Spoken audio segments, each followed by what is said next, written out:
ನಾನು ಮಾಡಿರೋ 2000 metre mountain hiking experience ಬಗ್ಗೆ ನಾನು ನಿಮಗೆ ಹೇಳ್ತೀನಿ ಬರ್ರಿ. ನಾನು ಸ್ಟೇ ಮಾಡಿರೋ ಪ್ಲೇಸಿಂದ ನಾನು ಹೋಗ್ಬೇಕಾದ್ರೆ ಮೌಂಟೇನ್ ಪೀಕ್ಗೆ ಏನಿಲ್ಲ ಅಂದರೂ 6ರಿಂದ 7 ಗಂಟೆ ಅಂತ ಗೂಗಲ್ ಮ್ಯಾಪಲ್ಲಿ ತೋರಿಸ್ತಿತ್ತು. I love to do adventurous things. ಅದಕ್ಕೆ ನಾನು ಫುಲ್ ಬ್ಯಾಕ್ ಪ್ಯಾಕ್ ಮಾಡ್ಕೊಂಡು ರೆಡಿಯಾಗಿ ಹೋದೆ ರೀ. ಅರ್ಧ ದಾರಿ ಆಲ್ಮೋಸ್ಟ್ 2ರಿಂದ 3 ಗಂಟೆ ನಾನು ಹೈಕಿಂಗ್ ಮಾಡಿದ್ಮೇಲೆ ನನಗೆ ರಿಯಲೈಸ್ ಆಯಿತು ನಾನು ಬ್ಯಾಗಲ್ಲಿ ರೈನ್ ಕೋಟು ತಂದಿಲ್ಲ ಮತ್ತು ಛತ್ರಿನೂ ತಂದಿಲ್ಲ ಅಂತ. ಯಾಕಂದರೆ ಕ್ಲೌಡ್ಸ್ ಎಲ್ಲ ಕೆಳಗಡೆ ಬರಾತಿದ್ದು ರೀ. ಫುಲ್ ಹೆದರಿಕೆ ಆಗ್ತಿತ್ತು ನನಗೆ ಮಳೆ ಬಂದರೆ ಬ್ಯಾಕಪ್ ಏನೂ ಇರಲಿಲ್ಲ ಅಂತ ಹೇಳಿ. ತುಂಬ ಸಲ ಸಾಕಪ್ಪ ಬಿಡು ಆಗೋದಿಲ್ಲ ಅಂತೇಳಿ ವಾಪಸ್ ಹೋಗ್ಬಿಡ್ಬೇಕು ಅಂದ್ಕೊಂಡಿದ್ದೆ ರೀ. ಬಟ್ ಇಷ್ಟು ದೂರ ಬಂದೀನಿ, ಇಲ್ಲಿಂದ ವಾಪಸ್ ಹೋದ್ರೆ ಆಗೋದಿಲ್ಲ, ಹೋಗಲೇಬೇಕು ಅಂತೇಳಿ ಹೋದೆ. ಆಲ್ಮೋಸ್ಟ್ 4 ಅವರ್ ಹೈಕ್ ಮಾಡಿದ್ಮ್ಯಾಗ ನಾನು ಫೈನಲಿ ನನ್ನ ಡೆಸ್ಟಿನೇಷನ್ ಕಾಣ್ತೀನಿ. ನನಗೆ ಅದು ನೋಡೋಕೆ ಇಷ್ಟು ಸಮೀಪ ಕಾಣ್ಬೋದು ರೀ. ಅದು ಏನಿಲ್ಲ ಅಂದರೂ 2ರಿಂದ 3 ತಾಸು ಮತ್ತೆ ಹೈಕಿಂಗ್ ಇತ್ತು ರೀ.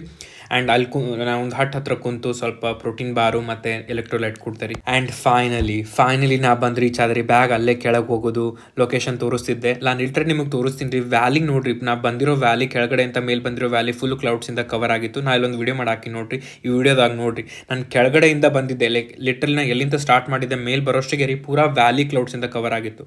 ಹಟ್ ಒಳಗೆ ಅವ್ರು ನಮಗೆ ಬ್ಲಾಂಕೆಟ್ ಮತ್ತು ಬೆಡ್ ಪ್ರೊವೈಡ್ ಮಾಡಿದ್ರಿ. ಮತ್ತು ವಿಂಡೋಯಿಂದ ಎಷ್ಟು ಚೆನ್ನಾಗಿರೋ ವ್ಯೂ ಇತ್ತು. ಆ್ಯಂಡ್ ಕೆಳಗಡೆ ಹೋಗಿ ನಾನು ರೆಸ್ಟೋರೆಂಟ್ ಒಳಗೆ ಏನಾದ್ರು ತಿನ್ಬೇಕಂತ ಹೋಗ್ತೀನಿ. ಪ್ರೈಸ್ ನೋಡಿ ನಾನು ಅಂತೂ ಫುಲ್ ಶಾಕ್ ಆಗಿದ್ದಾರೆ. 42 ಯೂರೋ ಅಂದರೆ 4000 ಇರೋದಾಗಿ ಭಾಳ ಕಾಸ್ಟ್ಲಿ ಇತ್ತು. ಬಟ್ ಆದ್ರೂ ತೊಗೊಂಡು ತಿಂದು ಮತ್ತು ಹೊರಗಡೆ ಹೋಗಿ ಕ್ಲೌಡ್ಸ್ ಎಲ್ಲ ಕ್ಲಿಯರ್ ಆಗಿತ್ತು, ವ್ಯೂ ಎಲ್ಲ ನೋಡ್ತಿದ್ದೆ.